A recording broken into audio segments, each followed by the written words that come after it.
Hey, what's up everybody, and welcome back to another episode of Rappin With ReefBum. I'm your host, Keith Berkelhamer, and today on our show, my guest is Chris Turnier, who is the web manager at Worldwide Corals. Welcome, Chris, man. Thank you for joining us. Thank you, Keith. I really appreciate it. This is kind of fun. This is going to be a fun time, I'm sure. Yeah. No, we'll hopefully get a lot of folks that will be tuning in, and as per usual, everybody, feel free to put your comments in the chat. Take some questions. As usual, I have a lot of questions myself, but this is going to be kind of a different conversation because Chris is the web manager. We're not going to really be kind of digging in terms of the best water parameters and calcium reactors and nutrient export and all that stuff. We're going to kind of talk a little bit more about the business side in terms of what Worldwide Corals does and what Chris is responsible for. And I'm going to kind of like leave it up to Chris to explain all that in terms of what his day-to-day is. I know we were just talking before the live stream there, Chris, and you get in there pretty early, and usually you're not out of there until probably until after the stream is done, and that is a long day. A lot going on there, huh? Yeah, there's a lot. There's a ton that happens here at Worldwide. So we have so many facets to what we do that it's a lot to take in to make sure that it all functions properly. From the retail side to the aquaculture side to the web side to the design that we do. There's a whole lot of stuff that needs to happen on a daily basis to make sure that we're running as efficiently as possible. So we're getting some folks commenting. Seeing Sane Reefer is in the house. Scotty Damron, Trevor King. What's up, folks? The Herm 14.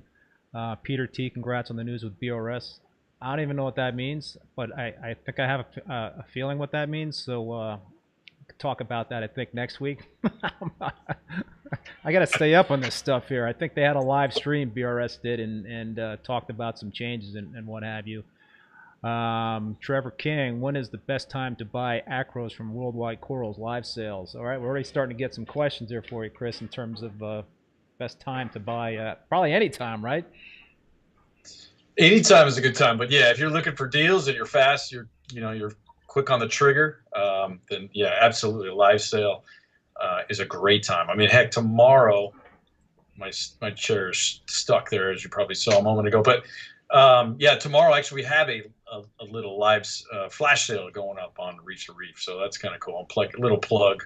We gotta make sure that we do these sales. But yeah, absolutely. If you're quick on the trigger and you know how the live sale works, and it's a fantastic way to get our acros. Well, I want to dig a little bit more deeper into the live sale aspect of it there, Chris. So we'll definitely do that. But man, talk to us about how you kind of got into this whole business. What's been your reef keeping journey here that led you to where you're at right now? It started. I have actually a degree in aquaculture from Humboldt State University in Northern California. I've always been into the ocean, always been diving. I've always, I used to spearfish. I used to catch lobster in Southern California where I grew up, fishing, so on and so forth. And that just kind of led me to getting into the marine sciences. And I graduated with a degree in aquaculture, and that kind of led to me moving back down to Southern California from Northern California, and then working for a wholesaler, which eventually there was a guy that was in that wholesaler, a guy named Eric Silverman, and he was the one that actually started this company called Flying Fish Express. Yeah. And this was started, I think, in 97, somewhere, 96. And he actually originally had a pet store up in the Bay Area, up in an area called Black Hawk. And he had this amazing pet store way back in the day. It was all black. And everything in that shop was black except for the tanks, which were lit up. So it was well beyond his time. And but he then sold that and opened this new burgeoning online business called Flying Fish Express. And I was his first employee right out of college. And so we grew that over the next several years, where we went from 2 employees, him and I, and then my wife came on, my wife Christine, she came on. And then we started adding employees, and we got to up to 21 employees by 2003, I think it was.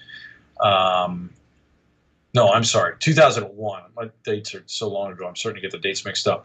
But we started doing all sorts of things. We were doing collector's page. We started doing what you see is what you get. We started doing all sorts of crazy stuff that really hadn't been done before.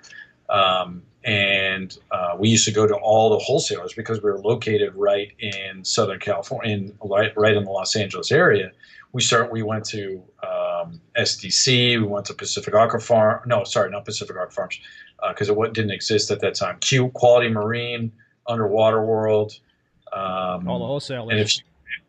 All the wholesalers in LA. And what we were doing is we were going to those locations and purchasing the animals that the corals that we needed, or it was actually more so fish back then, and invertebrates, some corals, some anemones, some corals, but not too many. That wasn't the focus back then. It didn't exist. We didn't have the lighting even back in those days, other than big, sodium halides that would burn everything.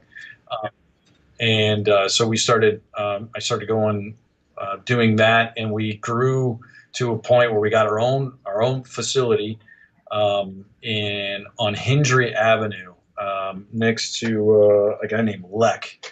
I can't remember, Aquarium Warehouse, I think it was called back in the day.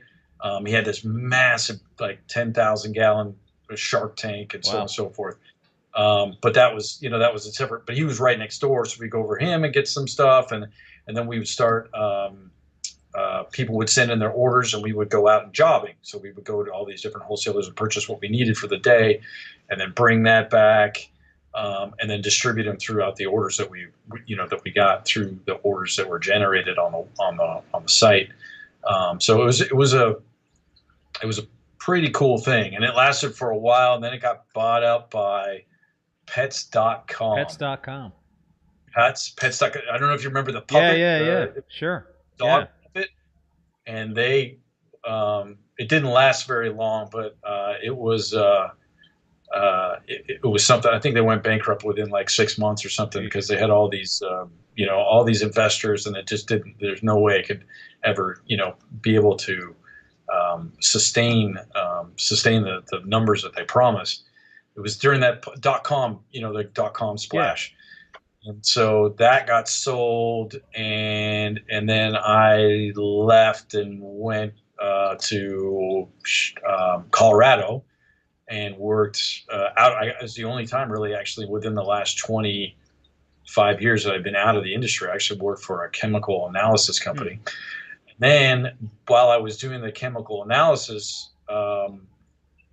Walt Smith actually hit me up and said, "Hey, do you want to do a venture together?" So we started this venture called Reefer Madness, and that was started in 2000. I was gonna ask you about Reefer Madness. I was trying to like figure out the timeline in terms of the Flying Fish Express and Reefer Madness. So that came after. Yep, it came after. Yeah, because Flying Fish Express was sold to another company, and then that company actually sold it to Pets Warehouse, which then became Live Aquarium. Right. But I went a different route, and I didn't stick around long enough, and I went to Colorado, and then started Reefer Madness with Walt, and we were getting corals directly imported from Fiji, and that was 2002, I believe. And then that lasted for 4 or 5 years, and then we and grew that. I got up to I think seven employees. I think my wife also, Christine, she also worked with me there. She was basically office manager, and owner/office manager. And then we moved from Pacific. We were located inside of Pacific Aqua Farms, and then we got our own facility right near All Seas Marine. Yep. In Torrance, and then we basically almost strictly what you see is what you get. We had several large raceways. It was pretty cool. We had an 18-foot raceway, 18 foot by 6 foot wide by 2 feet deep, and it was amazingly difficult to maintain because of its size. But it was a blast. We had 1,000-watt bulbs over these raceways. One raceway had 1,000-watt bulbs. And then another raceway had 400-watt halides over it, and then we had another raceway with live rock. And it was a pretty cool thing. And then we started we started finding colonies that would do better than others, and we started holding on to them, and then starting to grow them, and then starting to cut them, and then starting to name them, and then the whole lineage thing, which was pretty cool. There's still some frags even around today that carry that same Reefer Madness way back in the day. But yeah, so that was kind of cool. And then if you don't mind me interjecting, I used to buy coral after on Reefer Madness. I bought. That was like the thing years ago. Yes. Was like you would have these beautiful wild colonies that you would put in your reef tanks. It wasn't like about frags. It was having these big, beautiful colonies. And Reefer Madness was kind of like the forerunner, really, in terms of like the online WYSIWYG game out there. And yeah, it was like the best thing since sliced bread, Yeah, it was crazy. Actually, I remember specifically that people would get actually upset with us if they ever found a branch that might have been cut off, because they felt that their colony was being violated per se, that you might cut off a frag to grow it, and they were adamant. I can't remember how many times I heard that, like, you can't cut my colony. You're gonna decimate. It's gonna have problems. It's gonna die. So on and so forth. So. But yeah, it was a blast, and because of those 1,000-watt, they were 1,000-watt Helios bulbs, which were being produced by the same company that does Rio back in the day, Tat Y, a really neat guy that had a big warehouse, and had Chinese. It was a Chinese brand, but fantastic 1,000-watt 20K bulbs. which is hard to find back there. I mean, what you had, you know, the Ushios and the Radions, but these were the healers, and they were fantastic, and they were basically, you could get colonies in, and within 1 week, 2 weeks, the color that they had lost from being in the holding facilities, wherever they were, whether it be Fiji or Tonga or Indonesia, some of the different places we were getting corals in, within 2 weeks, within a week or 2 weeks, that color that they had lost was back. Wow. It was incredible because of those halides. So it was a neat thing. Go one other thing that I remember purchasing off of Reefer Madness was this incredible blue teardrop maxima, which is just pretty much almost impossible to find these days. And man, that was one kick-ass clam. That was a beaut. Those were spectacular. Those were coming from the Solomons. Those teardrops are coming from the Solomons, I believe. I think there's a few coming out of Chuuk and some of the Micronesian islands. But I think those specific ones were coming out of the Solomons because we had the gold teardrops and the blue teardrops, and they were huge. I mean, they were like this big, 7, 8 inches and you know, long, and then 6 inches in width. They were amazing. I'm digressing a little bit here, but I don't know if you know, I think today it is much harder to keep clams for some reason than it was years ago, and I'm not exactly sure why. But it's just something that I've noticed over the years. I don't even try it anymore to keep a clam. I think the biggest thing is that we're not providing the spectrum. These are found in very shallow waters, just like a Hadonii or some of those carpet anemones, that they are found in such shallow water. They are getting blasted with light. Yeah. And so I think that the halides that we had back in those days were providing more of that spectrum.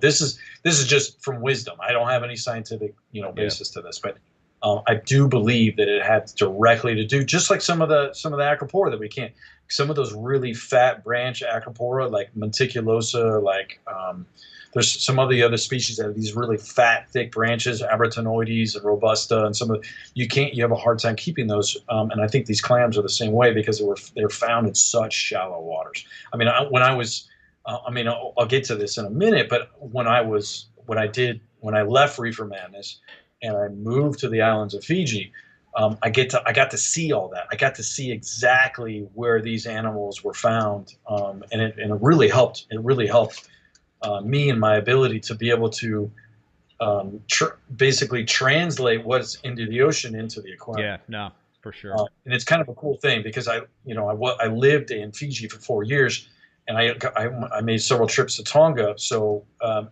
they have almost different environments. But I'll talk about that in a minute.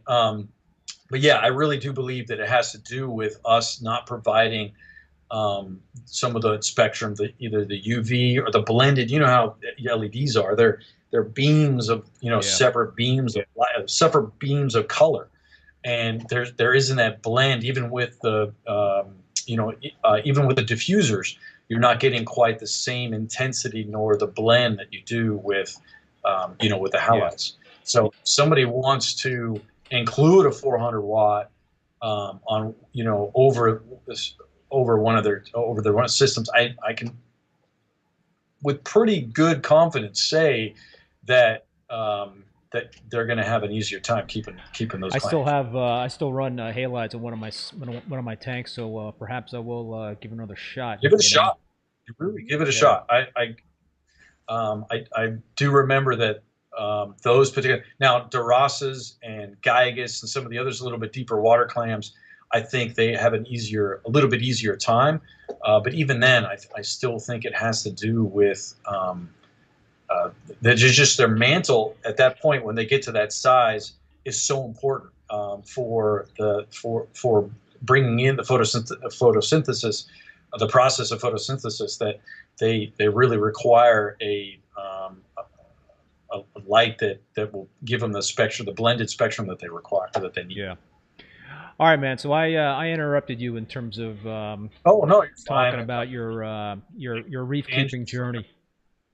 Yeah, reef. Yeah, I tangent forever. So Reefer Madness was amazing. It did great. I think we got up, like I was saying, 7 people. We were doing a decent, good amount of business. And for that time, I think there were some polls made on Reef Central back in the day, and so we were in the top, even more popular than Live Aquaria at that point, which is pretty cool for a small little facility. And I think we were a 3,500 foot facility with about 5,000 gallons of water, I think, total. And we were getting water straight up from the San Diego off of strips off of the aquarium there. And then that we had an opportunity to basically, we'd done that for about 5 years, and we got an opportunity. Christina and I had always kind of wanted to do something different, and make a difference. At least, try. I mean, it was always a dream, everybody's a dream. So Walt had mentioned in years past that, he had this general manager, he was going kind of tropic, and it actually came to fruition where he's like, okay, we got Reefer Madness kind of handled at the moment. Let's move you to Fiji. So we're like, wow. That's a big move. It's a big move. I mean, people don't understand how big of a move that is. You're taking your entire life and you got to pack up everything. We had to stick it in a 20-foot container. And you have to do paperwork. It basically took us a year to try and get this going. And we've got my son at that time was 7 years old, and my daughter was 4 years old. And we basically packed everything up, packed them up basically, and threw them on a plane, threw all our stuff into a container. And in May of 2007, we moved to the islands of Fiji. And I basically ran the mariculture farm, and then also all the exports. So that was kind of my job. Sound like a fantasy job almost. It was a pretty incredible. I mean, I was diving 3 to 4 days a week. So mainly free diving. I wasn't even certified. I wasn't scuba certified even when I went. But I've always been a free diver, so I'm able to hold my. Back then, as you can see, the both of us were, getting grayer. I probably can't hold my breath as long as I could, but I could go, 2.5 to 3.5 minutes if I had to, holding my breath. So I was in really good shape, and dive in and bounce, because when you dive on, it's a different world. So my commute to work from the house that we had in Fiji was basically 3 minutes. The commute to our farm, or even some of our dive collection locations, was up to 2 hours and sometimes. So, and all different types of weather. You're getting, chop. You're getting, days with spectacular where the ocean is glass. You're getting, storms coming in. You got to be a hawk on the weather to make sure you don't put your divers, because I controlled our I basically was managing our entire dive crew, and you have to be super careful everything that's coming, either it be squalls or weather patterns or whatever. But I was going out on these boats every day. It's these shallow boats. They're basically like, if you've ever seen, it's like a Boston whaler almost, with maybe some of them have a top that gets you out of the sun. But I'm diving with Fijian divers that are been living out in the sun their entire lives, and used to it. I'm this, I'm like, I can burn in an instant. So I had to wear this rashy and long, board shorts, and keep, everything covered as much as I could. I actually even wore this kind of a hoodie, this really lightweight hoodie, to keep my neck from, completely toast. But you're out on this boat, you have this, hour, on average, probably an hour commute out to our different dive spots.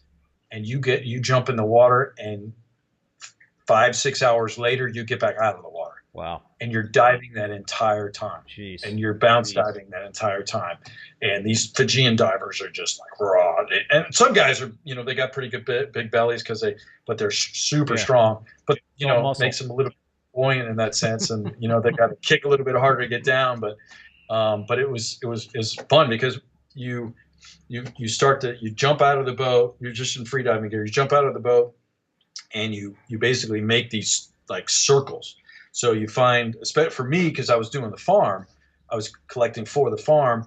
I would I'm finding broodstock for a farm. So I'm going out and I'm finding all these different pieces, covering, you know, an acre at a time, finding specific types of color, more specific species that I might be looking for that I know that do well. That's something I learned over time. It took a while, but you learn which does well for farming and which doesn't. Some stuff grows too slow, some stuff grows too fast, you know, so on and so forth. Some have colors that look good when you collect them, but they don't adapt. And then you make these little piles, and then you move on to the next one. So the toughest part is that over the hours, trying to remember where your little piles were, was actually, it was kind of funny. It's like, you know, it's like, you know, like Where's Waldo kind of thing. So, and I have to say, sometimes I actually lost piles. Oh, no. We would come back because we really never hit that same spot over again. We'd find a different spot, because in this area we were collecting from 1,200 square miles. Jeez. It's hard to fathom. I mean, not all that area is covered in reef. There's a lot of channels. There's a lot of, you know, deeper areas. But you can imagine, if you ever go onto Google, it's pretty cool. You go onto Google and you find a town called Lautoka. The Walt Smith's facility was located in Lautoka. And if you kind of made this pie-shaped, kind of going up to the Barrier Islands around there, he had these territories, these ocean-based territories, which were, like I said, 1,200 square miles. Each of these territories added up to that much, and you would go to these different reefs. And so it was very important to us not to try and be as sustainable as possible, to not hit the same locations day in and day out. You would actually you wouldn't come back to the same location for, say, another a month, maybe 3 weeks if it was really densely packed. But so there was one time where I remember this vividly. I had a pile and I lost, and I remember there was some killer stuff. And luckily, when we came back 3 weeks later, to this reasonably the same location, I started finding different landmarks, different spots that I'm like, hey, I remember this. And lo and behold, there was my pile. It was kind of scattered. You found the stash, luckily, huh? Summer, because in the summer you get less of nasty weather, more rainy, but less unless a cyclone comes through. But I was able to actually kind of find those pieces again. It was pretty cool. So we had. I built the farm up to be close to 60 racks. We had at the peak we had about 30,000 pieces on our farm. So like if you had to, you know, pick one piece, what was like the most incredible piece that you cherry picked from Fiji? There was an Acropora. I love all corals. There's no coral that I really don't like, but one of the ones that there was two. There was one that was an Acropora anthocercis, and it was daisy yellow. And it's hard to find. Like even like WWC, we have a WC Yoda Acropora, and it's a greenish yellow, but this is like sunshine daisy yellow. Wow. And I had that farming. I found a colony. Because what I would normally do if I found a large colony when I was out in the ocean, I would actually I had a hammer and a chisel. I had this long, well, it's not a chisel per se, but it's like a spike. Okay. And you sharpen it at the end, you get this like pie shape. So what I would do is I would like say the colony is like this, and I would basically whack one side of it so that basically a piece, you know, like just take a piece and I'd leave the rest of it intact.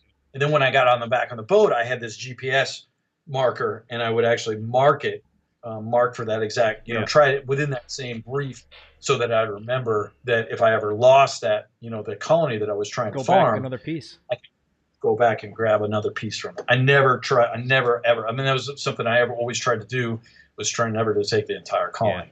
Yeah. That one was killer. We also had, back in the day, it was very hard to find Micromusa amocucensis. And once in a while, I'd find a colony here and there. And it's same thing. I found it, but that was so slow growing. It was difficult to farm. The Anthocerasis that I grew much faster, and I was able to farm that out. Even if you go on a Walt Smith International right now, their website, you can actually still see some of my photos that I took on there from 10 years ago, 15 years, it was a long time ago, but you can still see that Anthocerasis on there. There was a photo. I just saw it actually a few months ago. I was like, damn, look at that. It's still on there. Any name pieces that we would recognize that you picked up from Fiji? From Fiji, not so much, because then it was like any distributor. It was then distributed to sent to wholesalers in California, or we sent all over the world, but in California or even Florida, and then distributed from there. So as you know, as we even mentioned earlier, maybe the name game kind of thing, not so much, because from when the most important thing when exporting out of Fiji was that the corals were identified, especially the Acropora, were attempted to be named down to a species level.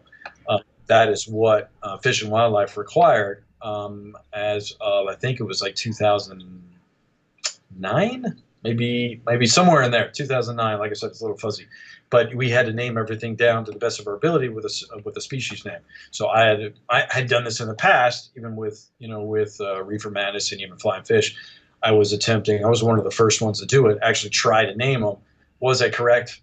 Who knows? Right. I mean, it's a lot of corals. If you look at Veron, a lot of those corals are, there's a lot of mixing. It's hard to differentiate each species, but I did the best of what I had available to me, and so I had to name them. I think we got to 65 different species of Acropora coming out of Fiji. That's cool. Which is pretty cool. Yeah. And I had to name them: Samoensis and Formosa and Tenuous and Vermiculata and Convexa and Hyacinthus and Bifurcata and on and on and on, a Nobilis and Abratonoides and Robusta, and so on and so forth. So they're still stuck in there because I had to do it every single week, try a couple times a week for these exports that we were shipping out. So what was the next destination after Fiji before WWC?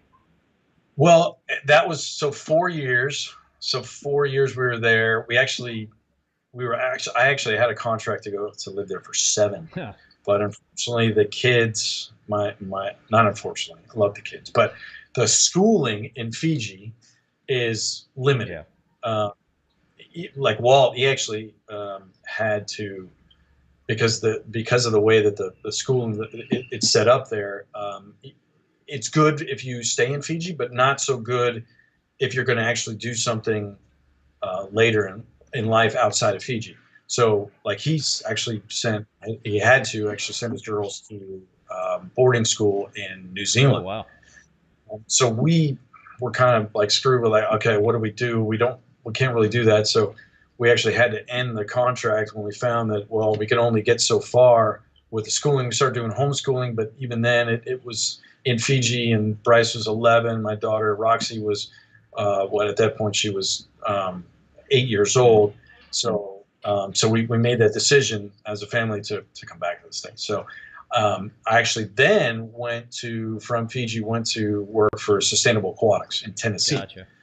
So and I was there for 3 years, clownfish galore. How many breeds at that point? I think there was like 40 different breeds of clownfish at Sustainable. And that was cool. But like I said, the diversity, I always loved diversity. Like anything that I do, that part was difficult because you had clownfish, you had dottybacks, you had, and a few other blennies and a couple other things that we were farming, but it just wasn't the same. It really wasn't for me per se. It was hard to, it was hard to get that same excitement. So I left there. I started doing my art for a year or so, and I was in that entire time when I was at Sustainable. I was actually selling to Vic at Worldwide.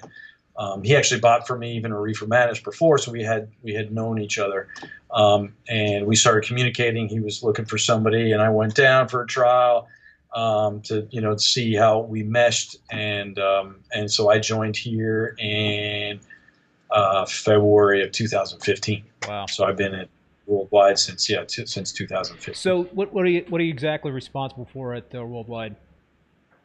Well, I'm responsible for our marketing, our website,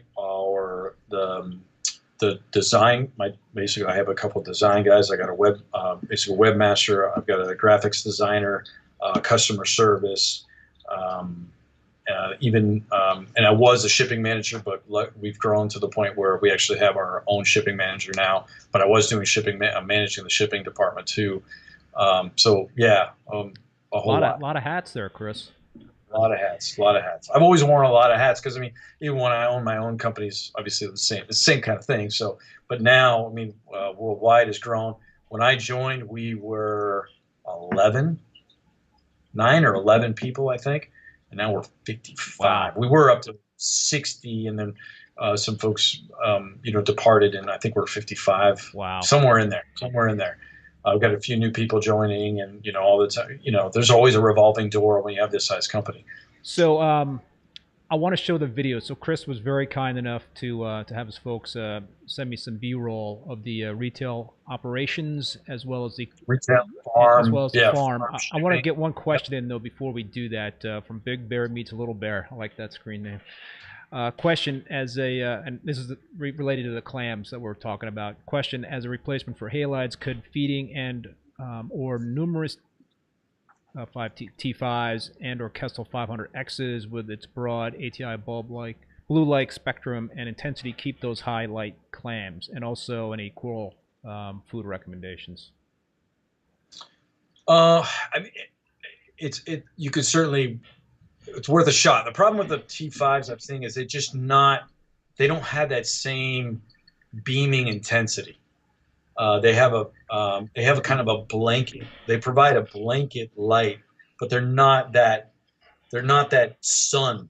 They're not that central beam of light that a 1,000-watt halide or a 400-watt halide can provide. So I don't know. I mean, you could try it, but I still don't think it'll be sufficient because. Like when I had diverted earlier, and I was speaking about the clams.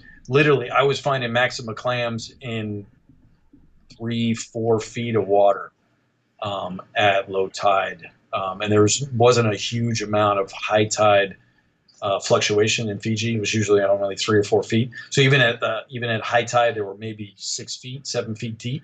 So they were getting crazy. The par that they were probably receiving was the equivalent of say 350 or 450, and I don't think you can get that with T5s.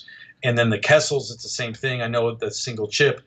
I mean, it's worth a shot. I don't know. I don't know if it's even then. If it's for the long run, because with the halides, with the 1,000-watt bulbs, if you're keeping up with changing those bulbs out, you could keep those clams for a long time. I mean, how long did you have yours? I thought I had mine, for like years. I remember having, when back, 10, 15 years ago, when I used to keep clams successfully, I had clams in my, reef tank for a few years or whatever it was, 4 or 5 years, no problems. Now I can't keep them alive. So it's like something has changed, but maybe it's what you're talking about in terms of that's just the intensity of the light. I mean, I know that there's a virus that comes that has inflicted, it's called the crimp mantle disease. That virus comes out of Vietnam, and I know that's certainly affected some of the locations. But those clams that are coming out of the Cook Islands, I know it's very similar to say those clams that were coming out of the Solomons. They're found in super shallow water, like literally almost out of the water. And some of the footage I've seen, they're like in 2 feet of water, even less in some cases. The burrowing clams, because they're burrowing right into the top of the reef. So yeah, and then food, same thing. I mean, Fido, anything with a small, they're more planktonic. They're not so much zo. I think they do rely on some zooplankton, but at that size, when they're that big, they're definitely more photosynthetic than they are filter feeders, from what I understand, because they are found so shallow. and they rely so heavily on the sun. We got Greg Carroll's in the house and says, Chris is such a wealth of knowledge, exclamation point. And tell him what does work, Chris, exclamation point. So what does work? Oh, I'll do my best. All right, so man, let's play a little of that B-roll that you sent me. Is this like exclusive video that you guys passed along to me, or has this been like a compilation of stuff we've seen in compilation of video? We have we try to do a YouTube video weekly of different, of all sorts of different kind of cool stuff. If you I'm gonna plug it, but if you haven't subscribed, it's pretty cool. We do some. I mean, just this week, I think we just finished off a video of Vic and the guys from Ecotech, zooming around part of Pennsylvania on off-road, on motorcycles and ATVs and stuff like that. So, I mean, we all do all sorts of stuff, just kind of fun. Doesn't always have to be reefing all the time, but they had a great time. So, but yeah, look at it. We got a lot of. There's definitely a wealth of information on there. If you search it, and we're just going to keep on doing more. So, I'm running the clip right here, and we're seeing the retail store. I think that was the location with the big new 500-gallon shallow reef. No, that's 1,200. That's 1,200 gallons. I'm sorry. That lagoon is 1,200 gallons. Shallow reef. That amazing mangrove in the back provided to us by Sprung. He'd been growing that out for years. And yeah, it's a spectacular reef. There's nothing really else like it. And that footprint of it is ridiculous. The only way we clean it, we actually have to get in. Oh, really? Roll up our shorts, and we got to jump right in there, and trim and make sure everything's doing well and move stuff when needed. And it's quite a venture. But after the 2 years, it's been going now for 2 years. Wow. That it's doing spectacularly well. So I mean, pretty much everybody knows what you guys are all about, but for those that might not be as familiar with Worldwide Corals, just take them through in terms of what you guys have. So you got 2 retail locations. We're also going to be looking at the farm here. Yeah, we have 2 retail locations. One here at the Superstore that's right next to SeaWorld, and then we've also got more of a boutique location up in Winter Park. A beautiful little store. When anybody ever comes, we always recommend to go check out both of them because they're completely different fields. It's a really cool place. Yeah, the Superstore is it's massive with everything that you need for reefing. It's spectacular. It's well run. We try, our customer service agents out there, our retail floor agents are well trained. They're never ever going to do the used sales kind of salesman that you can find. But yeah, they do a fantastic job. The corals all the corals that come out of there, obviously, other than our colonies, but even our colonies are screened. Everything goes through our farm one way or another. So, so we, as you'll see here in a moment, that everything before it winds up either on our website or on the floor goes through a screening process, which is more difficult with some of the smaller pet stores.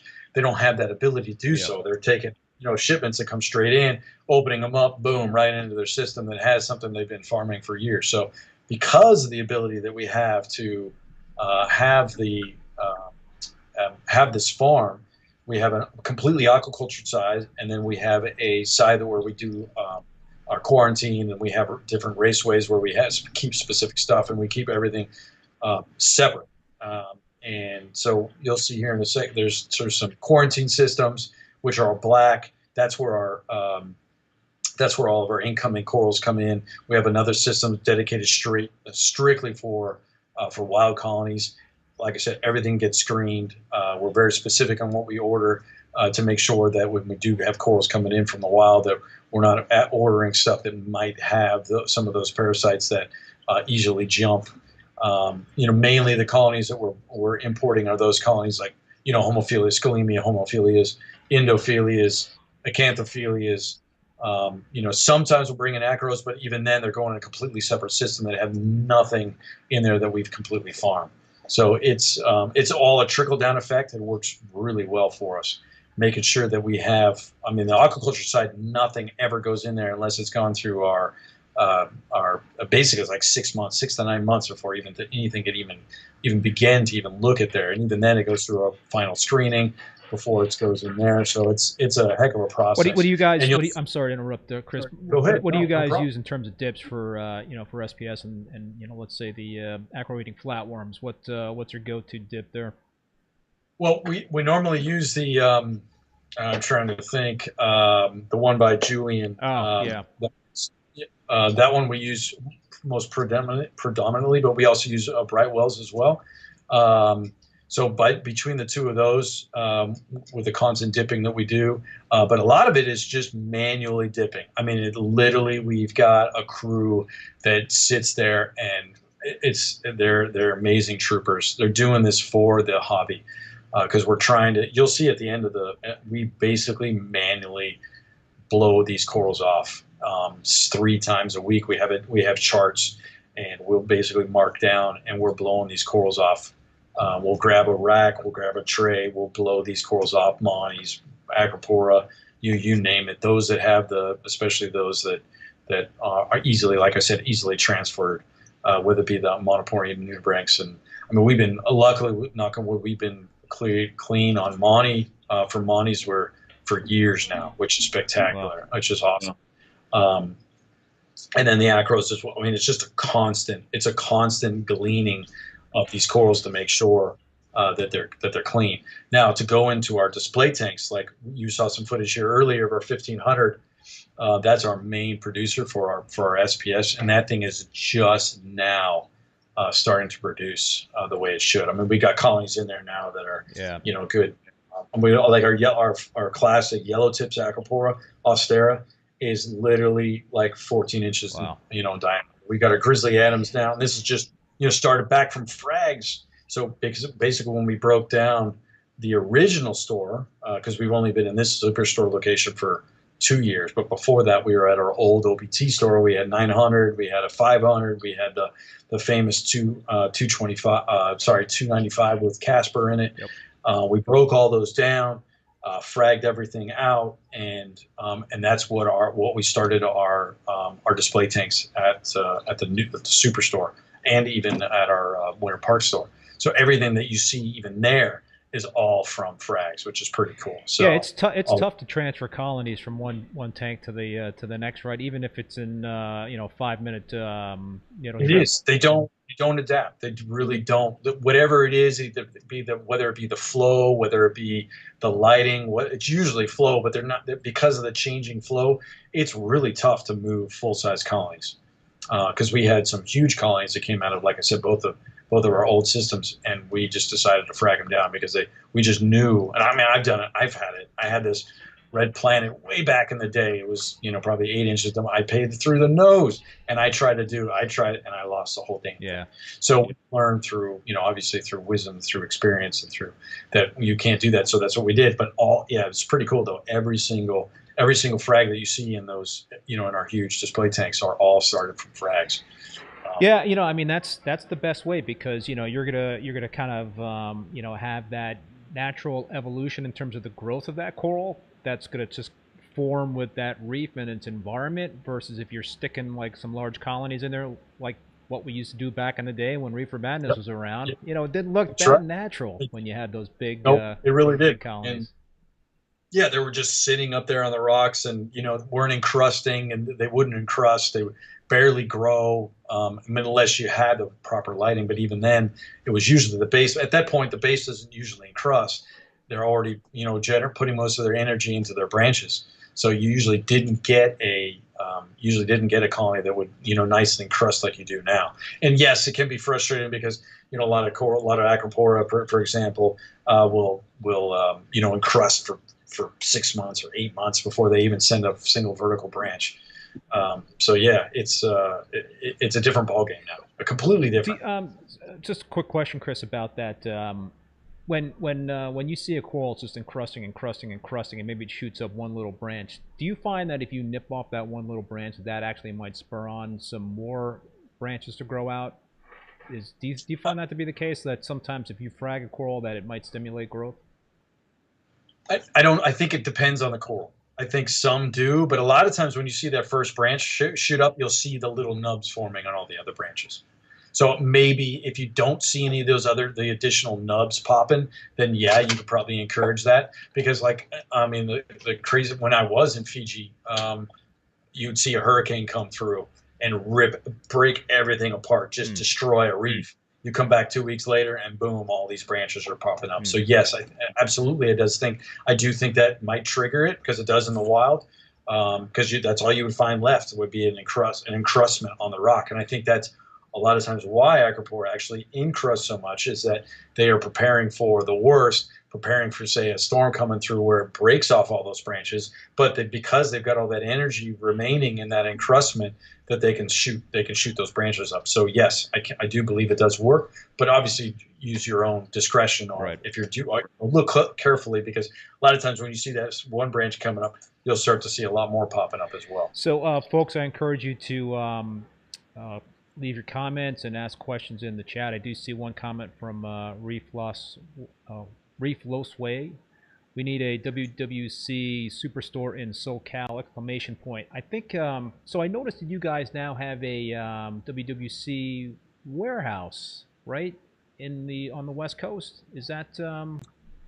Yeah, that's our it's kind of a different thing. That's for colonies. That's almost kind of like Reefer Madness per se. But yeah, that's where we're selling.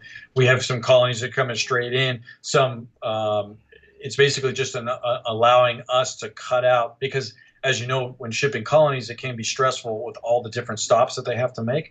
So this is basically coming almost from the source, and then we're basically bagging those up and shipping those straight out from our West Coast source. You can find it straight on our website, little click, and you can see, and we're updating it several times a week.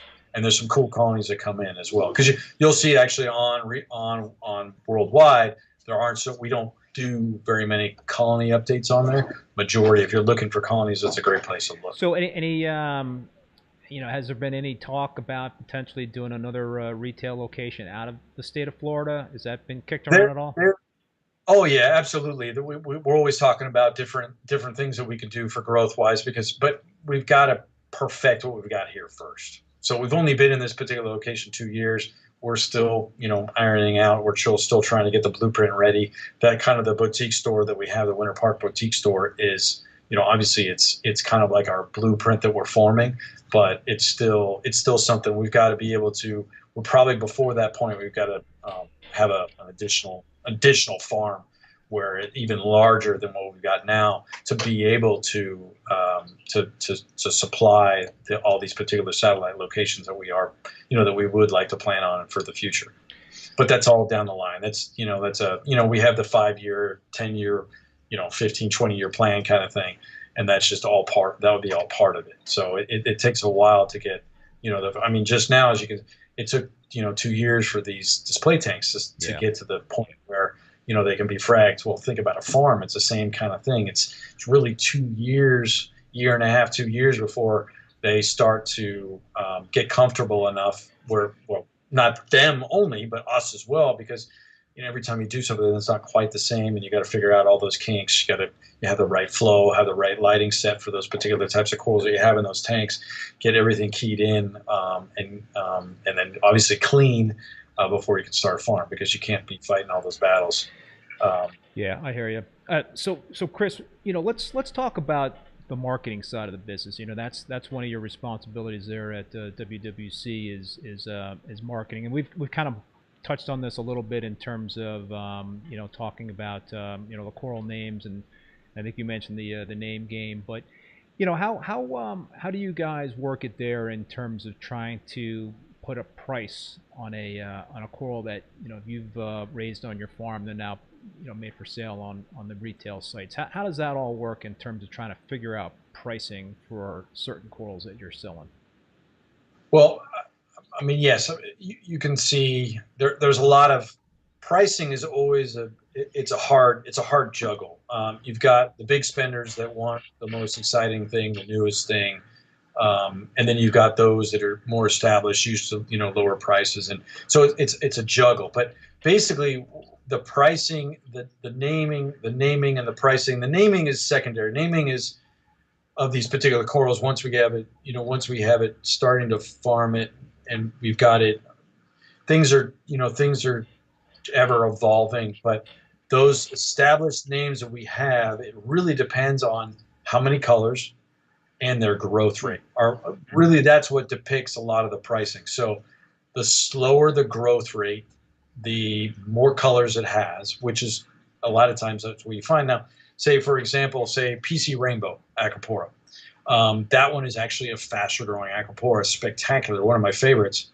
But because it's faster growing and it does have a lot of color in it, it still fetches a decent price, but it's not astronomical. Right. But you can go the other route where you have a coral, say, that's got 4 or 5 colors embedded into it, that it's slower growing. That's going to be more expensive coral because we can't produce but a few frags a year. I mean, that's one reason, like, say, the OG Bounce. The OG Bounce, for example, has kept its price. Yes, there was a couple years ago where the price kind of dropped. There was a couple vendors that were having crazy success with it, and they dumped it on the market, kind of dropped the price some. But eventually you will see that it's not the easiest coral to grow. It's an amazing coral, but that coral is going to keep its price. So that's kind of the game. It's not so much the game, but you have to think about us having. Can you imagine the payroll for a company such as us that has 55 employees? I mean, it's insane. So, I mean, yes, you don't want to think that, okay, you got to, but that's what you have to find. Just like those expensive, the expensive handbags. You're paying thousands of dollars for a handbag or a pair of shoes or a pair of pants or what Brooks Brothers or whatever for $300 for a t-shirt, or for a button-up shirt, whatever.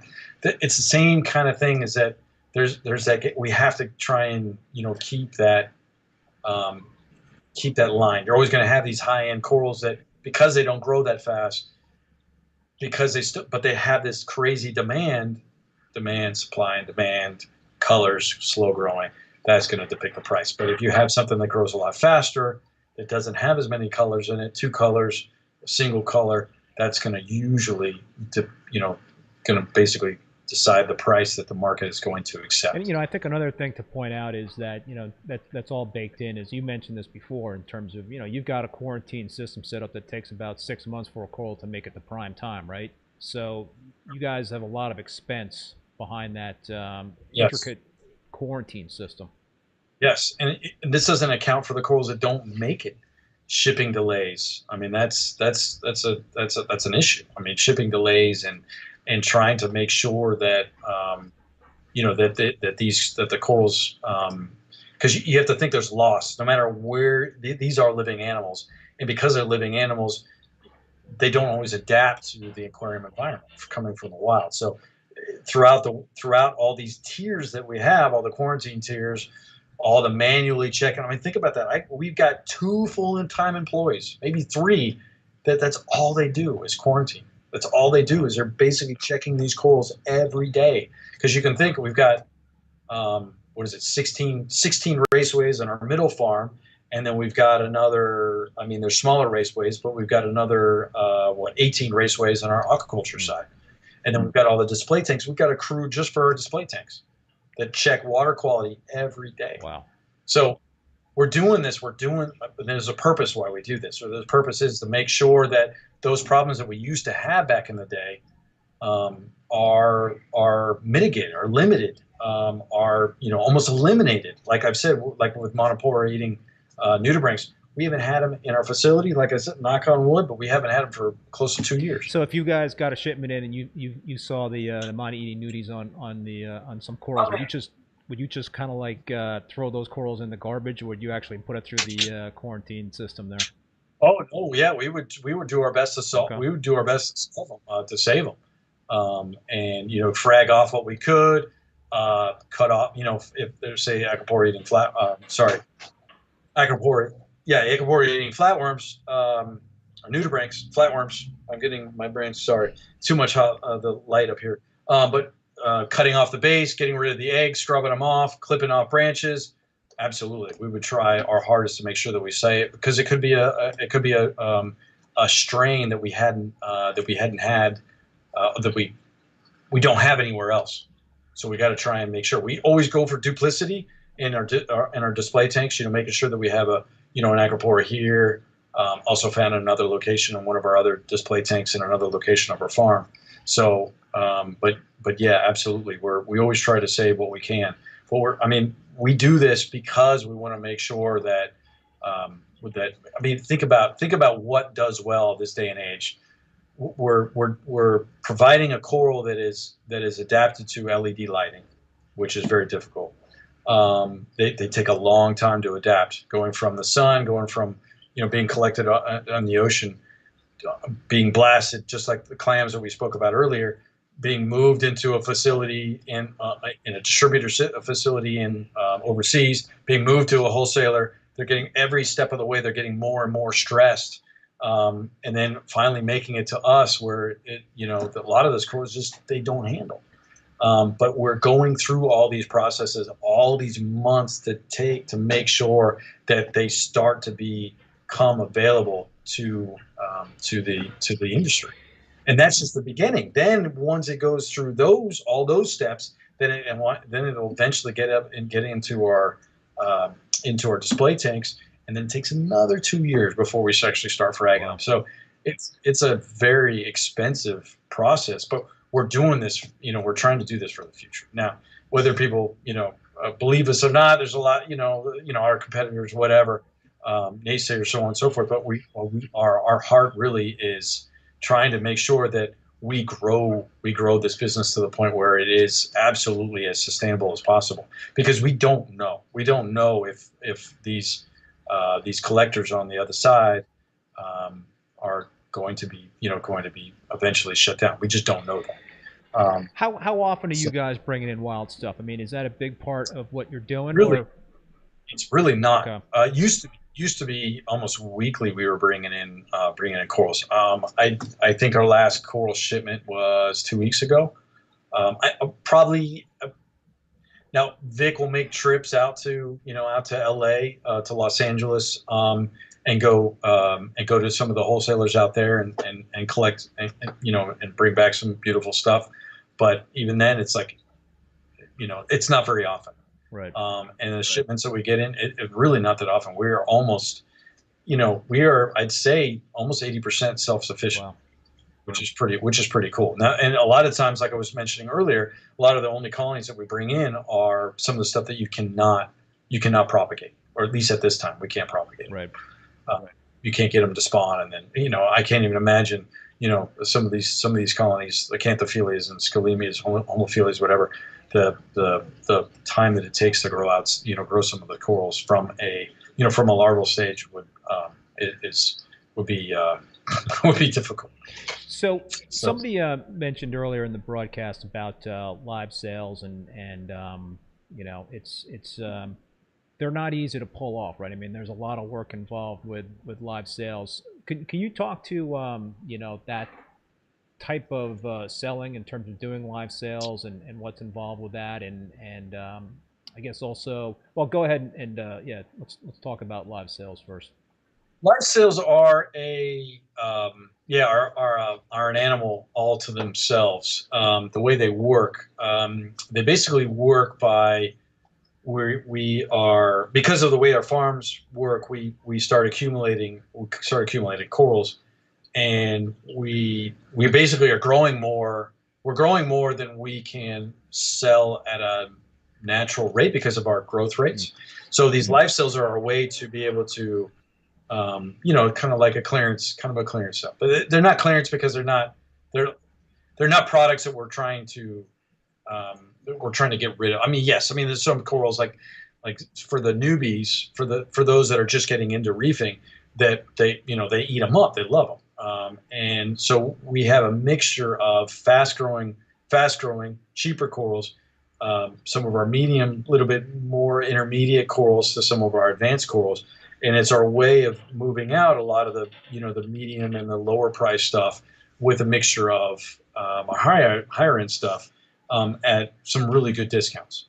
And it allows, and we basically do it by we're pulling from our aquaculture side, we're pulling from our middle farm, and then we're putting all these light corals onto these racks that are named and numbered, and then we go in and we pull. It's like for this one of our next live sale. Well, for this live sale coming up tomorrow, the flash sale that we're doing, it's like 14 racks of corals, which with 80 on average about 86 corals a rack.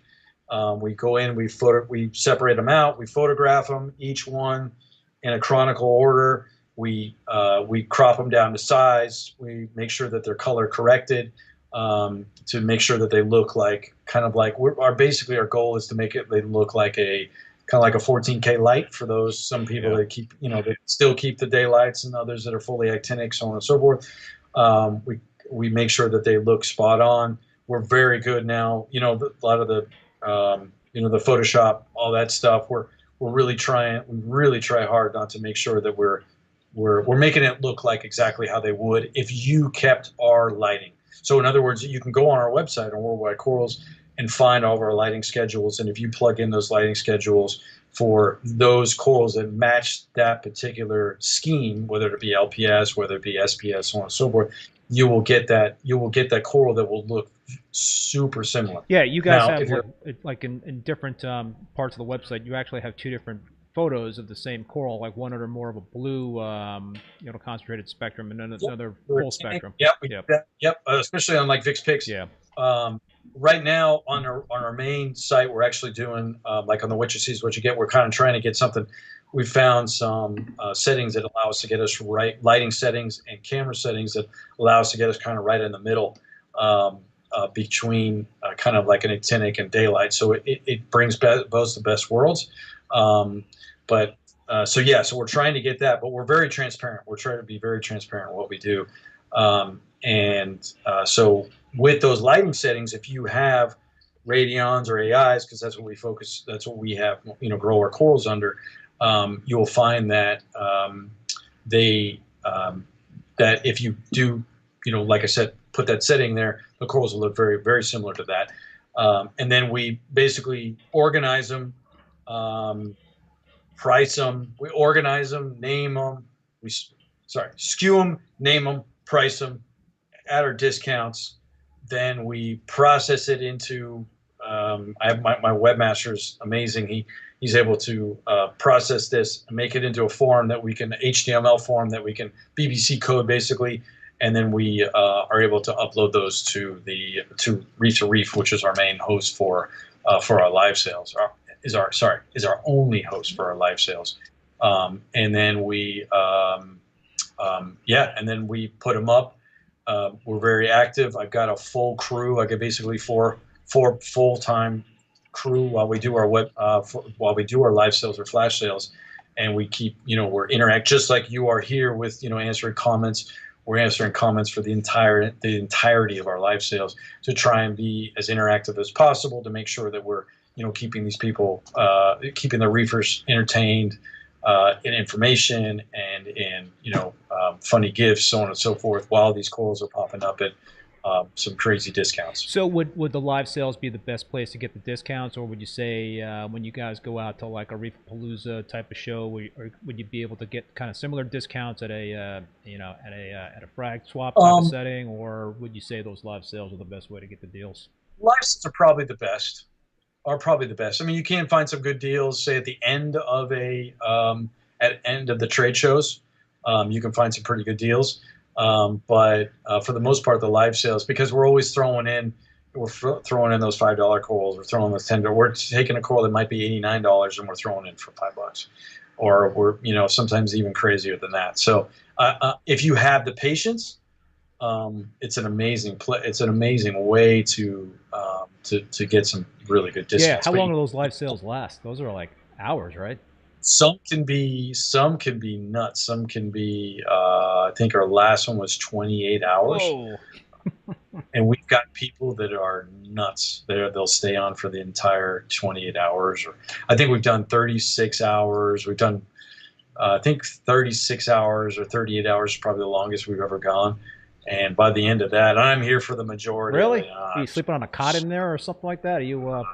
Well, we don't. We used to do like 24 hours. I'm not a young buck anymore. I can't do the 24-hour anymore. I just can't. I literally, physically can't do it anymore.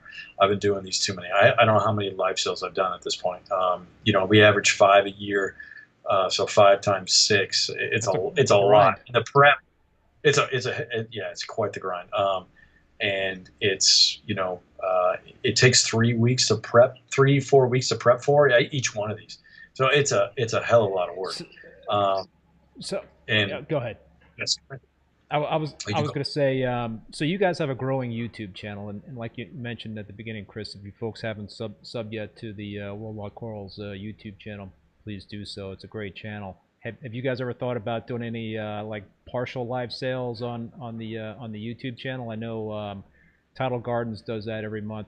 I've done a couple of them. That's a lot of work, man. Take videos of every coral. It's a whole different ballgame. Yeah. I did one, 7 months ago on Reef Builders, and it's not incredibly cost effective. It just, for us at least. Yeah. I mean, you know, if you can master it, you get it. I think Tanner does great with it. Tidal, you know, the Tidal Gardens one, and I'm not sure. How did you do with your? Was it? Yeah, no, it was successful. I mean, it was a lot of freaking work. It was like 2 or 3 weeks of work for me to to have 100 corals. You know, WYSIWYG video. Hats off to you. I mean, we're doing. I mean, our last live sale. This one tomorrow was 1,200. You know, 1,200 plus corals in 5 hours that we're doing, and then our last one was 3,600 corals.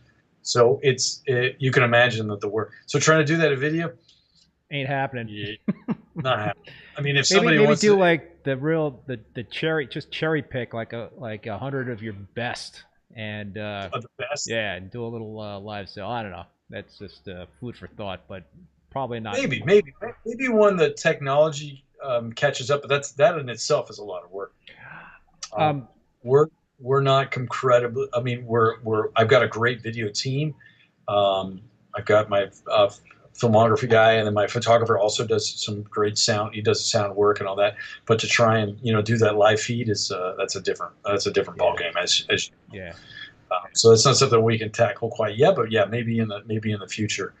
It was kind of fun though, because you can give that live feed with some information about that particular coral right off the bat, which is fun. Yeah. But that said, I've got a massive farm, with tens of thousands of frags, and we've got to move it to make sure that we keep moving in our because we've got new corals that come online, and more are coming, which is pretty exciting. I'm telling you, man, you guys gotta expand the retail locations. You gotta speed up that 5-year plan.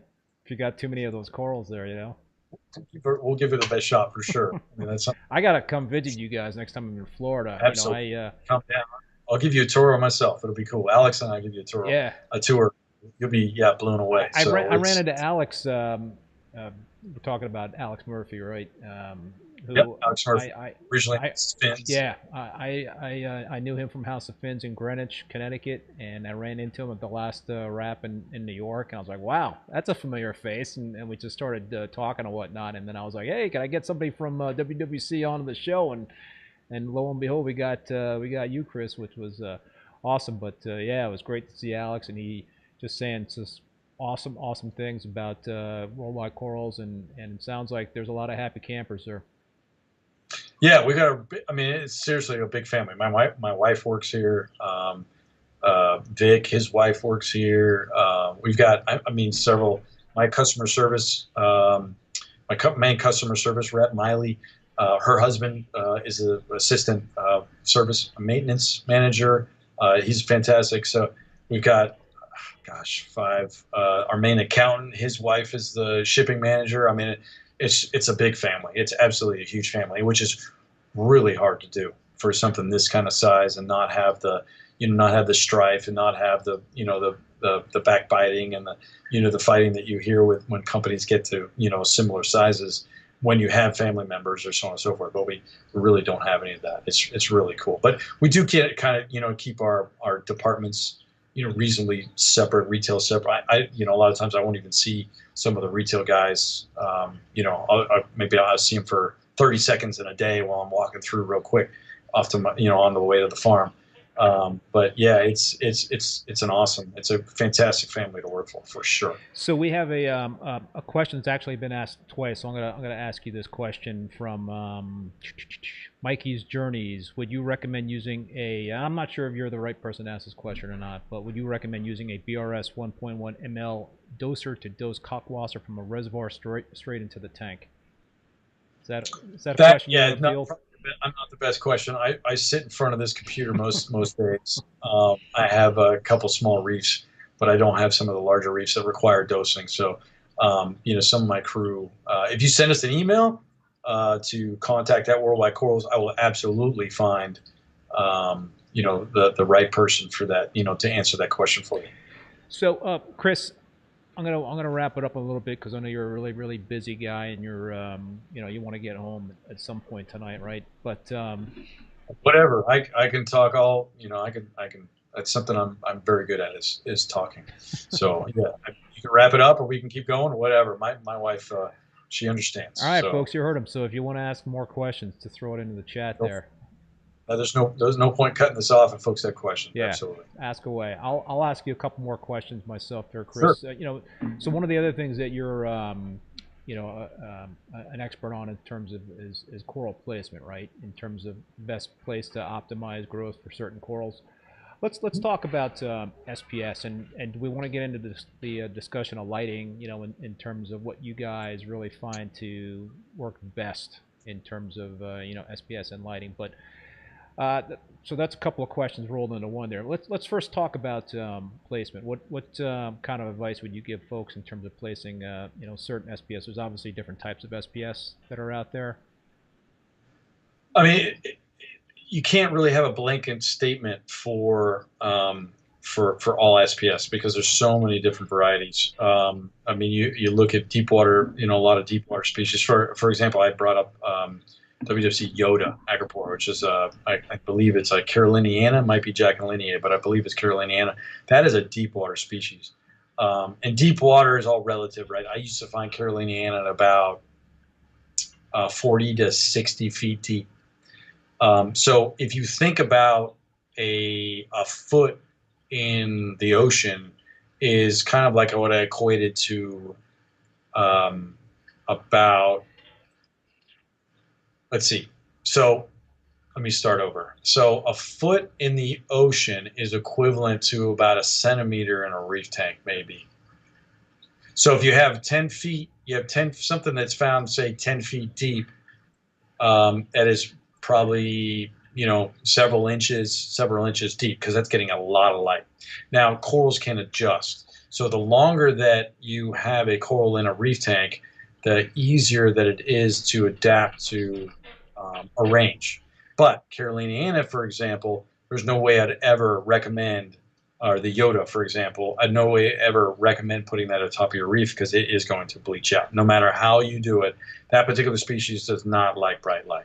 Now, something in difference to say some of our higher light, say like the yellow tips austera, that likes a bit more light, that would probably be placed at, and it's been a coral that we've had for quite a long time, that one we place usually midway or a little bit higher. It's a staghorn, but it's not a compact staghorn, not a compact Acropora. So you want to put that a little bit, closer to, say, a medium.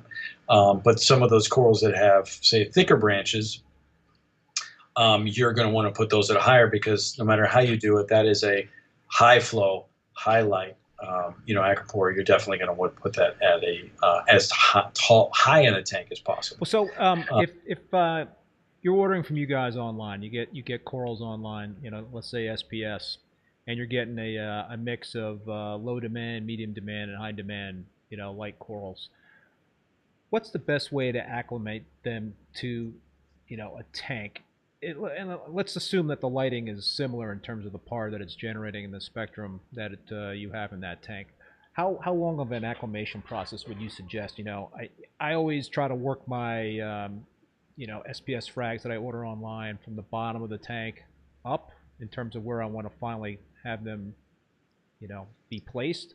But what kind of acclimation period would you suggest for SPS? Well, I think the first thing you got to look at is what type of lighting you have over your reef. So if you have something similar to us, similar to what how we are keeping our, either keeping the WWC, one of our lighting schedules. If you've got AIs, you got radions, and you're keeping one of our schedules, like I was just saying, the acclimation period is much less. Shoot within a few days, Sure. But within a week, I'd say. But if you've got something, say a little bit, if you're running Kessels, you're running some of the other various lighting, Red Sea, whatever, you probably want to give it more time, a little bit more time for them to adjust. And the other thing is you're going to want to look for is those corals, basically a loss in color. Browning out. One thing I've always told folks is that judge your corals by whether they're going brown or whether they're going light. So if they're going brown, that means normally, that they're not getting enough light. They're healthy, but they're not getting enough light. If they're bleaching, on the other hand, then it usually means they're getting too much light. So, one of the common issues like SPS for beginners is they hear SPS and they think bird's nest. And bird's nest, because it's SPS, needs to go at the top of the tank. Well, I'm here to tell you that bird's nests don't like a lot of light. Majority of the species do not. There's a few species that do, but most of the species are found deep. I used to collect in Fiji. I used to collect bird's nests in 30 to 40 feet deep in water. Same with a lot of the Stylophora, same thing. They're found deep, and that equates to basically the bottom third of your reef in most parts. The most cases. Now you can't find exceptions. But most part, if you do want to, say a Stylophora or a bird's nest at the top of your reef, you're going to want to put it at the back of your tank or in a corner where it's still getting some light, but it's not getting the same intensity that it would, say, in the middle of your reef. So that's kind of the example that SPS can be kind of tricky, because even though you hear SPS, it doesn't always mean that it's going to want to get blasted by by the lighting that you have. So I think with the LEDs, for example, if you've got halides, same thing. That's a different ballgame.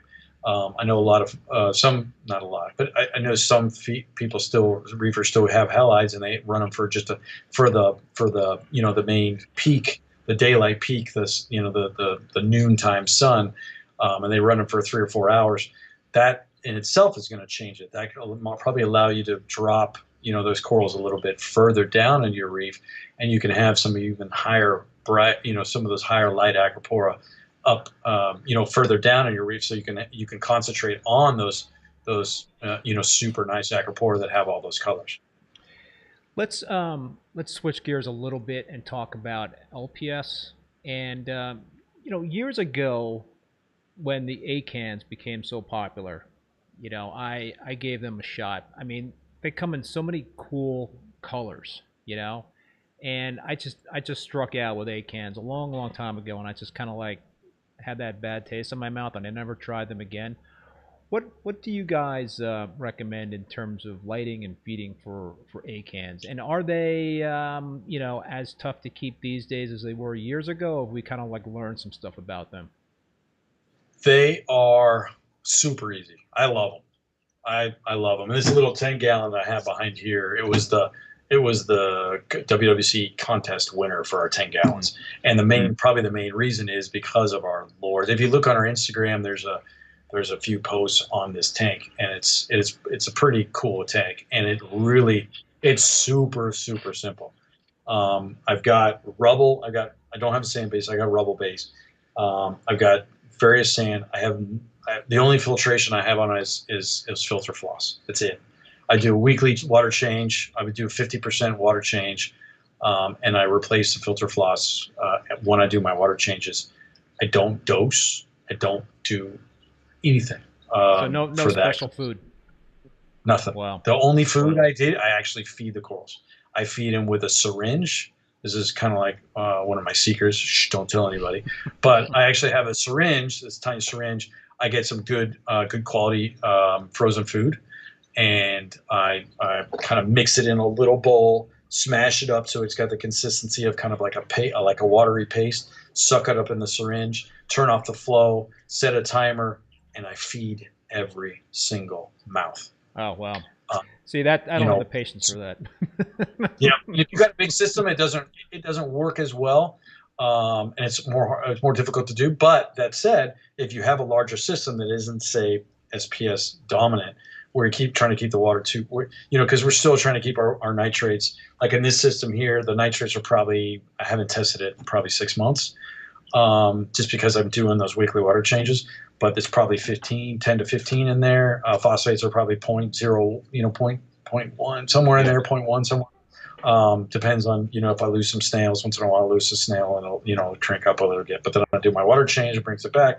But if you have a larger reef tank, as long as you're not skimming overly much, maybe 1 day a week, maybe 2 days a week, or just a few hours every day, if you have it on, if you can do it on a timer, then you would be amazed on how well those lords can do. Because I mean, I've got heads on the lords that in this little 10-gallon that are 1.5 inches, 2 inches in diameter, and they're fluffy and they move in the flow. They're spectacular. I love them. They're one of my absolute favorite. Just like it's per se, you can get almost as many different color morphs with an Aussie lord, and there aren't too many other corals like that. Yeah, it's pretty neat. That are that easy to keep. So, but I think the key is feeding, because when you do have a larger tank, you can feed more, and because you can feed more and you've got a higher fish bio load. I've got 2 gobies in this tank. That's it. I did have a clownfish that was mean as hell.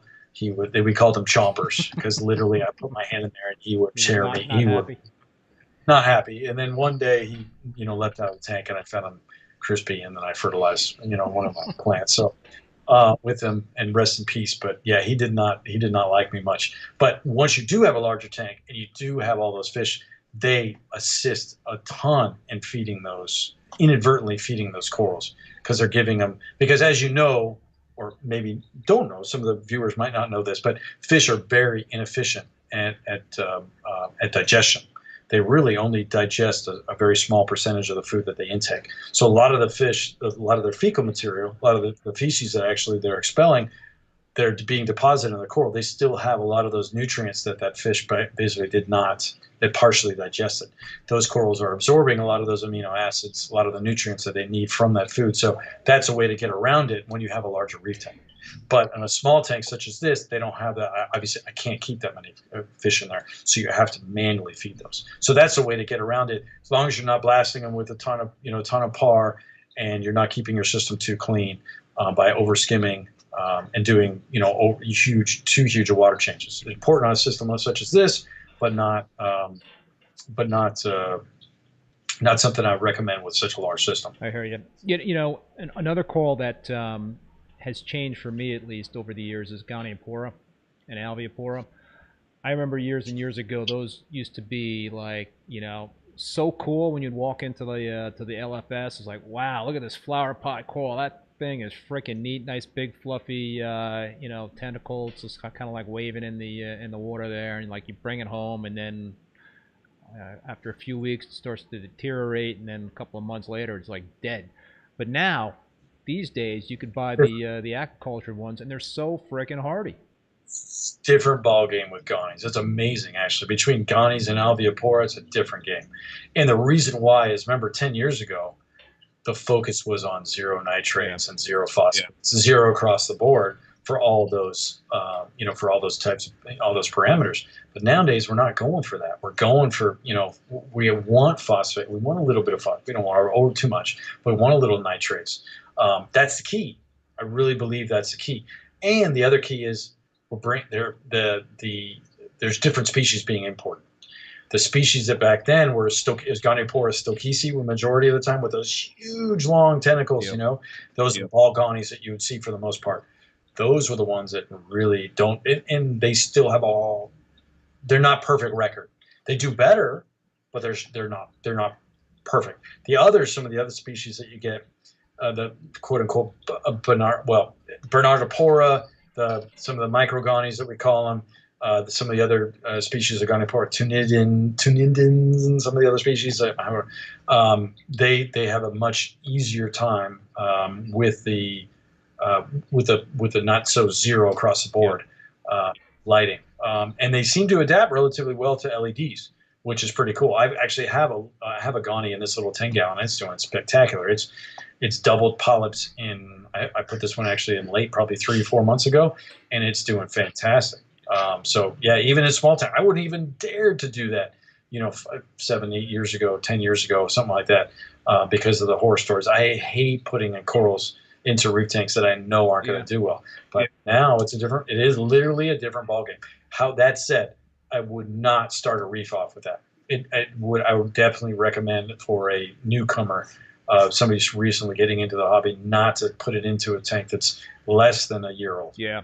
I still recommend that. Yeah, it's incredible. I mean, I bought a few frags, 2 frags, one a bright green Goniopora and one actually 2 different frags of a red Goniopora, and they've just blossomed to the point where I had to break out the old bandsaw and cut up some frags, and a week later they're fluffing up. I'm like, wow, polyps out again. Yeah, and they're growing around the edge. It's spectacular. It's crazy. Yeah, we probably have close to 25, maybe 30 different color morphs of Goniopora in and around the facility that we're currently growing out in different display tanks. It's absolutely different ballgame. It's pretty cool. Yeah, it really is.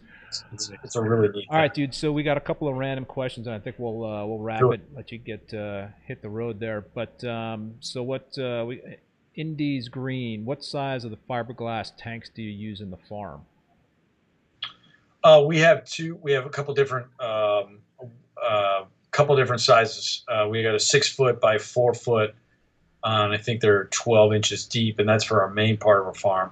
And then we've got the 6-foot by 3-foot by, I think, 10 inches deep in our aquaculture side. And gallons wise, I think they're the ones in the aquaculture side, I think, are like around 150. This is off the top of my head now. And then the ones in the main part of the farm, they are 500, I believe. So 500 gallons each. So we've got, I think, 30 over 30,000 gallons here worldwide now. Wow. Total water volume, which is pretty amazing. Just a couple of comments about, perhaps this is a funny screen name. Men Wear Pink STG4. I don't know what that stands for. What happened to Reefer Madness? ? So I think we talked about Reefer Madness. That just kind of eventually went by the wayside, right? It did. It was sold while I was in Fiji, and then just those who bought it. As a lot of times the whole feel of the business just kind of changes, and the functionality, the management, it was our blood and guts that went into it, and it's hard to replicate. A lot of these businesses that require so much intellectual property, and your whole way of looking at things changes once it's sold, and it's almost impossible to replicate that. And this same thing kind of happened with this. They didn't have the same passion for it, and it just kind of disappeared after about it. I think it finally died after our about a year and a half when we were in Fiji. It just finally died out. So another question from Mason McLean. I'm not sure if I'm pronouncing that correctly. Is it normal to see very limited growth in the first year of starting a tank? My zoas have yet to grow additional polyps, and they've been in my 25-gallon tank for 7 months. They're purple people eaters. Absolutely. It takes, just like I was saying earlier in the podcast here, it can take up to 2 years for tanks to really start blossoming. Now, zoas, usually you can get growing, but like same thing.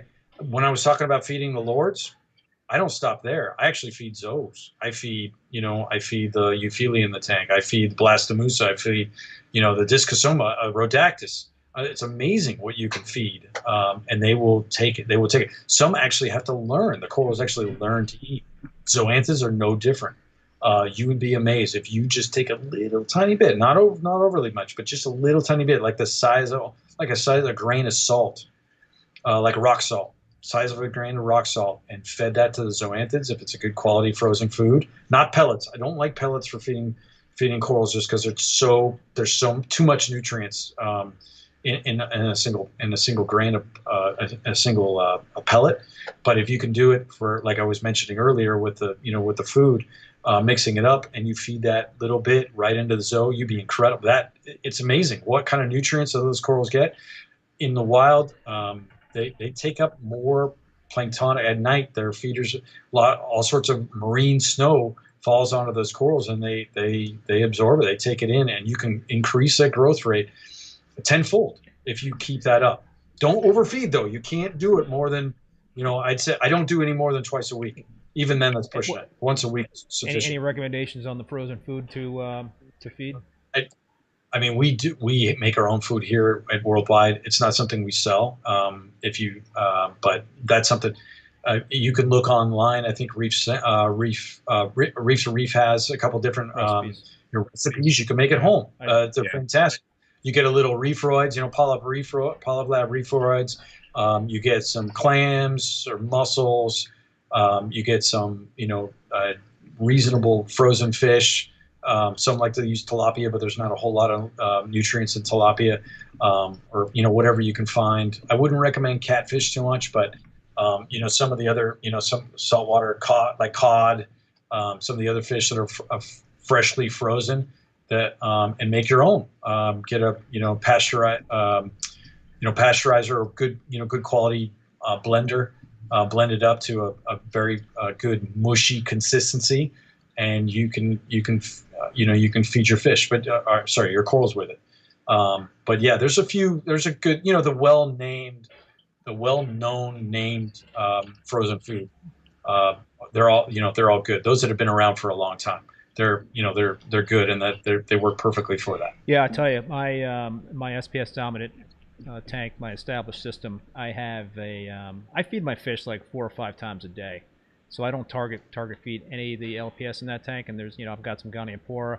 I've got a whole ton of zoanthids that are just carpeting the bottom of that tank, and they're just growing like weeds. And I think it's just feeding the fish so often, they're just that's exactly it. That's what's helping out. So that's exactly. With a large reef tank like that, that's exactly what you need. Yeah. You gotta have the fish load to be able to feed those corals.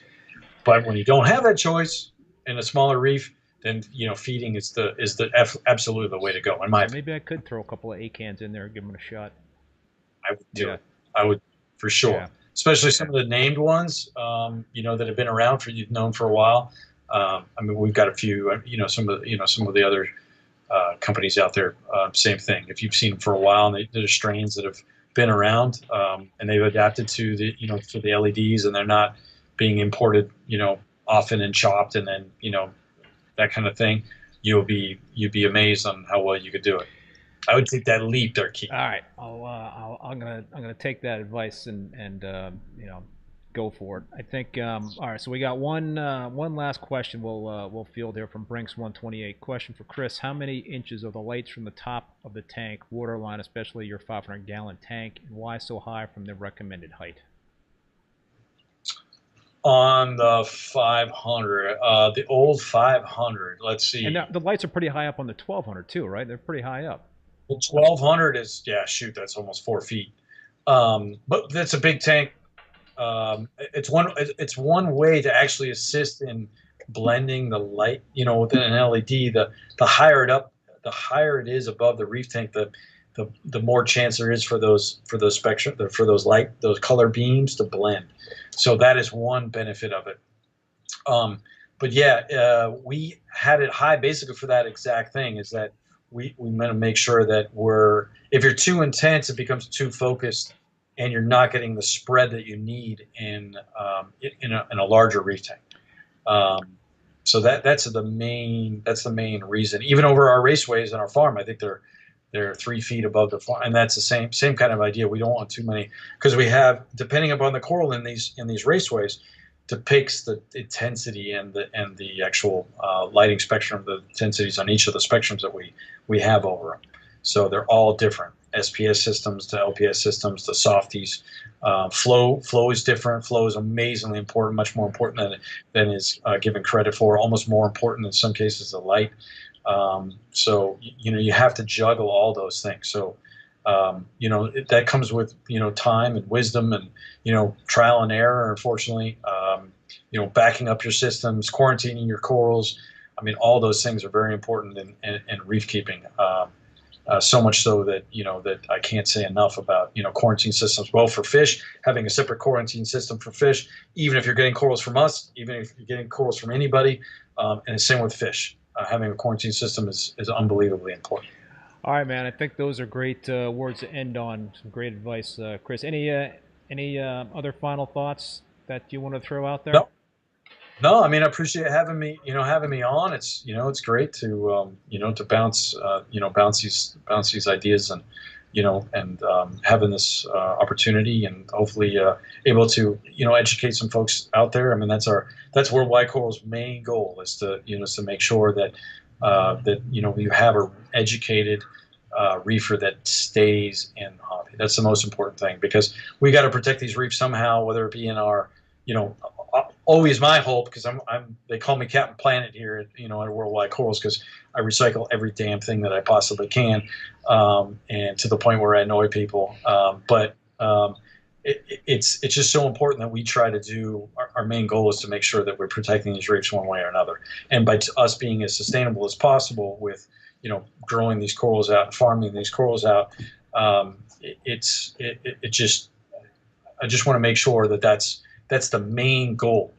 Whomever is selling corals, to make sure that we can do this for years and years, because these corals are, I mean, to me, they're everything. I mean, they mean so much. And for us to be able to make sure that the new people getting into the hobby and that we're growing this industry to the possible, to the point where, they're not having the fails that we used to have. Making sure that everything is backed up, making sure that everything's quarantined, making sure that, you've got your battery backups for your system or your generators or so on and so forth. So you don't have those, those crashes that, you've heard so many nightmares about. Yeah, that's happens. That's the goal. And to produce a coral that can adapt to any reef tank is our ultimate goal. And make sure that they're easily adaptable. They keep their color, and the customers will keep, the reefer will keep growing with us. That's the main thing. Well, Chris, man, I appreciate your passion for the hobby and some great info passed along tonight. So just, on behalf of all the viewers, wanted to thank you again for taking the time of being with us, and I'd love to have you back on again at some point down the road.